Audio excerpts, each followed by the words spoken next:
నమస్తే, welcome to Raj news special drive. నేను శ్రీకాంత్. ఆసియాలో మునుపెన్నడూ లేనంత ఉద్రిక్తత కనిపిస్తోంది. ఒక హైటెన్షన్ వాతావరణం కనిపిస్తోంది. జియో పాలిటిక్స్లో సరికొత్త యుద్ధానికి తెరలేచింది.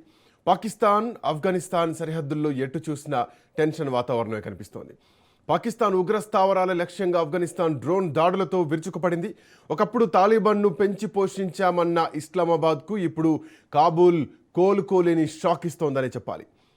ఐసిస్ టెర్రరిస్టులను ఏరిపారేయడమే లక్ష్యంగా దాడులు చేస్తోంది. అట్లాగే రష్యా ఆఫ్ఘాన్ దోస్తీ ఇప్పుడు కొత్త సమీకరణాలకు దారితీస్తోంది. పాకిస్తాన్ వ్యూహాత్మక లెక్కలన్నీ తారుమారయ్యాయా? చైనా వేసిన మైండ్ గేమ్లో ట్విస్ట్ ఉందా? తాలిబాన్కు రష్యా అండగా నిలబడడంతో ఆసియా పవర్ మ్యాప్ మారిపోతోందా? ఇవన్నీ ప్రశ్నలు కూడా ఇప్పుడు వినిపిస్తున్నాయి. మరి ముఖ్యంగా అంతర్జాతీయ రాజకీయాల్లో శాశ్వత శత్రువులు, శాశ్వత మిత్రులు ఉండరు. ఒకప్పుడు సోవియట్ సైన్యాన్ని తరిమికొట్టిన ఆఫ్ఘాన్ నేల మీద ఇవాళ మాస్కో బ్యాంకింగ్ నడుస్తోంది. పాక్ సరిహద్దుల్లో యుద్ధ వాతావరణం నెలకొనడం వల్ల చైనా పాక్ ఎకానమిక్ కారిడార్ అయినటువంటి సిపెక్ ప్రమాదంలో పడింది. చైనా ఆసియాను శాసించాలనుకున్న గేమ్లో రష్యా ఎంట్రీతో ఊహించని ట్విస్ట్ వచ్చినట్టయింది. మారుతున్న పవర్ మ్యాప్లో భారత్ ముందున్న సవాళ్ళేంటి?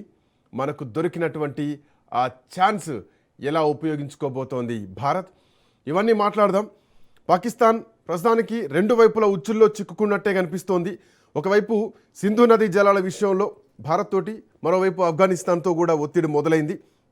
ఆఫ్ఘనిస్తాన్ నుంచి టీటీపీ దాడుల తీవ్రతను కూడా పాకిస్తాన్ ఎదుర్కొంటోంది.